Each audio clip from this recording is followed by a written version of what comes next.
हर हर महादेव, जय माँ गंगे। तो आज है सावन का दूसरा दिन और हरिद्वार में मूसलाधार बारिश हो रही है, जिसकी वजह से काफी जगह जल भी भर गया है और कांवड़ियों को काफी परेशानी उठानी पड़ रही है। इस बार महिलाएं भी अपने छोटे छोटे बच्चों को ट्रॉली में लेकर कांवड़ यात्रा कर रही हैं। कल की तुलना में आज हरिद्वार में और ज्यादा भीड़ है।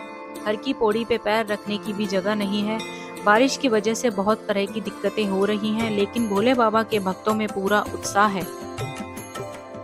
सावन की शुरुआत के साथ ही कावड़ यात्रा भी शुरू हो चुकी है। सावन के साथ ही कावड़ यात्रा को लेकर शिव भक्तों में काफी उत्साह देखने को मिलता है। हर साल लाखों की संख्या में कावड़िए हरिद्वार आते हैं और गंगाजल लेकर जाकर अपने अपने क्षेत्र में शिवलियों पर जाकर शिवलिंग का जल अभिषेक करते हैं। शास्त्रों के कावड़ यात्रा को लेकर कई महत्वपूर्ण जानकारी दी गई है और यात्रा के दौरान कई तरह के नियमों का पालन करना आवश्यक बताया गया है। कावड़ यात्रा के नियमों को लेकर किसी भी तरह की ढील नहीं दी गई है और अगर इनको तोड़ा जाता है कि भगवान शिव नाराज हो सकते हैं। आइए जानते हैं कावड़ यात्रा के महत्व और नियम के बारे में और कावड़ कितने प्रकार की होती है। हम में से काफी लोग सिर्फ कावड़ यात्रा देखते हैं, लेकिन हमें ये नहीं पता कि कावड़ यात्रा के क्या नियम होते हैं और कावड़ यात्रा क्यों की जाती है। तो कावड़ यात्रा का महत्व क्या है? पुराणों में बताया गया है कि कावड़ यात्रा देवी देवताओं महादेव को प्रसन्न करने का सबसे सरल और सहज तरीका है। भगवान शिव के भक्त बांस की लकड़ी पर दोनों ओर टिकी हुई टोकरियों के साथ गंगा के तट पर पहुंचते हैं और टोकरियों में गंगा जल भरकर लौट जाते हैं। कावड़ को अपने कंधों पर रखकर लगातार यात्रा करते हैं और अपने क्षेत्र के शिवालयों में जाकर जल अभिषेक करते हैं। मान्यता है कि ऐसा करने से व्यक्ति को मोक्ष की प्राप्ति होती है और जीवन में कभी कोई कष्ट नहीं होता है। साथ ही घर में धन धान्य की कमी नहीं होती है और अश्वमेघ यज्ञ के समान फल मिलता है। कावड़ यात्रा के प्रमुख नियम। कावड़ यात्रा के दौरान किसी भी तरह का नशा, मांस, मदिरा या तामसिक भोजन नहीं करना चाहिए। कावड़ यात्रा पूरी तरह पैदल की जाती है। यात्रा प्रारंभ होने से लेकर पूर्ण होने तक सफर पैदल ही किया जाता है। यात्रा में वाहन का प्रयोग नहीं किया जाता। कावड़ में गंगा या किसी पवित्र नदी का जल ही रखा जाता है, किसी भी कुएं या तालाब का नहीं। कावड़ को हमेशा स्नान करने के बाद ही स्पर्श करना चाहिए और ध्यान रखना चाहिए कि यात्रा के समय कावड़ या आपसे चमड़ा स्पर्श न हो। कावड़ियों को हमेशा जत्थे के साथ ही रहना चाहिए। कावड़ यात्रा के दौरान ध्यान रखना चाहिए कि अगर आप कहीं रुके हैं तो कावड़ को भूमि या किसी चबूतरे पर ना रखें। कावड़ को हमेशा स्टैंड या डाली पर ही लटका कर रखें। अगर गलती से जमीन पर कावड़ को रख दिया है तो फिर से कावड़ में पवित्र जल भरना होता है। अगर हम इन नियमों के साथ कावड़ यात्रा नहीं करते हैं तो कावड़ यात्रा करने का कोई भी महत्व नहीं है। कावड़ यात्रा करते समय पूरे रास्ते बम बम भोले या जय जय शिव शंकर का उच्चारण करते रहना चाहिए। साथ ही यह भी ध्यान रखना चाहिए कि कावड़ को किसी के ऊपर से लेकर ना जाएं। 4 प्रकार की होती है कावड़ और हर कावड़ के अपने नियम और महत्व होते हैं।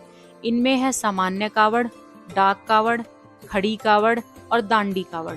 जो शिव भक्त जिस प्रकार की कावड़ लेकर जाता है उसी हिसाब से वह तैयारी की जाती है। इन 4 प्रकार की कावड़ के लिए शिव मंदिरों में उसी हिसाब से तैयारी भी की जाती है। आइए जानते हैं इन कावड़ के बारे में। इन कावड़ में के अपने नियम और महत्व होते हैं। सामान्य कावड़ में शिव भक्त आराम कर सकते हैं।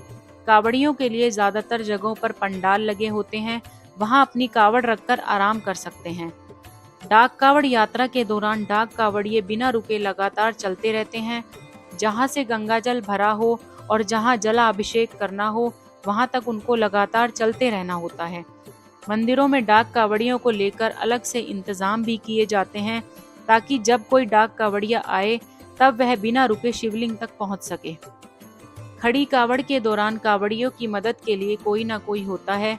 जब वह आराम करते हैं तब उनका सहयोगी अपने कंधों पर कावड़ को लेकर चलते हैं और कावड़ को चलाने के अंदाज में चलते रहते हैं।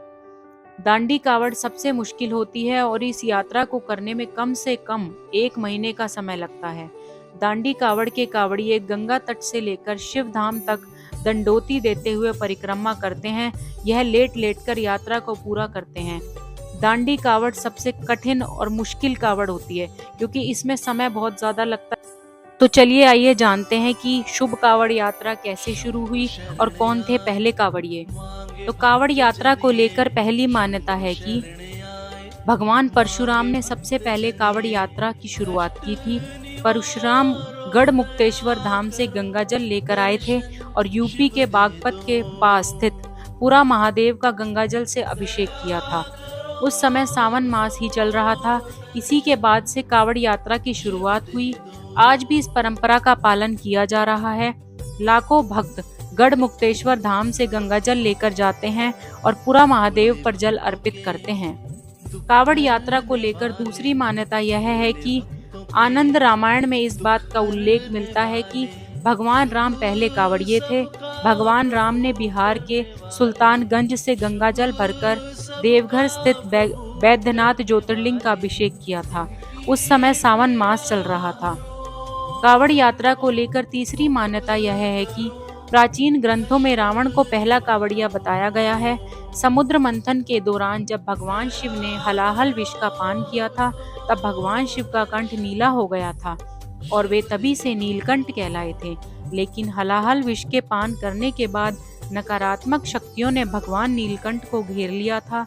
तब रावण ने महादेव को नकारात्मक शक्तियों से मुक्त करने के लिए ध्यान किया और गंगाजल भरकर पूरा महादेव का अभिषेक किया, जिससे महादेव नकारात्मक ऊर्जाओं से मुक्त हो गए थे। तभी से कावड़ यात्रा की परंपरा भी प्रारंभ हो गई। कावड़ यात्रा को लेकर चौथी मान्यता यह है कि कुछ विद्वान का मानना है कि सबसे पहले त्रेता युग में श्रवण कुमार ने पहली बार कावड़ यात्रा शुरू की थी। श्रवण कुमार ने अंधे माता पिता को तीर्थ यात्रा पर ले जाने के लिए कावड़ बैठाया था। श्रवण कुमार के माता पिता ने हरिद्वार में गंगा स्नान करने की इच्छा प्रकट की थी। माता पिता की इच्छा को पूरा करने के लिए श्रवण कुमार कावड़ में ही हरिद्वार ले गए और उनको गंगा स्नान करवाया। वापसी में वे गंगाजल भी साथ लेकर आए थे। बताया जाता है कि तभी से कावड़ यात्रा की शुरुआत होती है।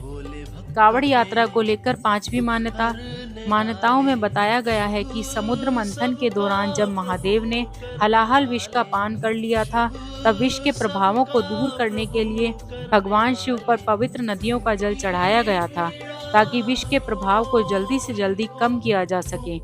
सभी देवता मिलकर गंगाजल से जल लेकर आए और भगवान शिव पर अर्पित कर दिया गया। उस समय सावन मास चल रहा था। मान्यता है कि तभी से कावड़ यात्रा की शुरुआत हो गई थी। तो ऐसी हैं हमारी मान्यताएं। तो ये हैं हमारी मान्यताएं हमारे पौराणिक समय के अनुसार। तो जिसको भी इस बात का नहीं पता कि कावड़ यात्रा क्यों की जाती है और क्या फल मिलता है, क्या नियम होते हैं कावड़ यात्रा के, वो ये वीडियो जरूर देखें और बाकी लोगों से भी शेयर करें, ताकि कावड़ यात्रा के को देखने के साथ साथ लोगों को इस बात की भी जानकारी मिले कि आखिर कावड़ यात्रा के पीछे हमारा इतिहास क्या है। तो अगर आपको वीडियो पसंद आई हो तो चैनल को लाइक, शेयर एंड सब्सक्राइब जरूर करें। हर हर महादेव, जय मां गंगे।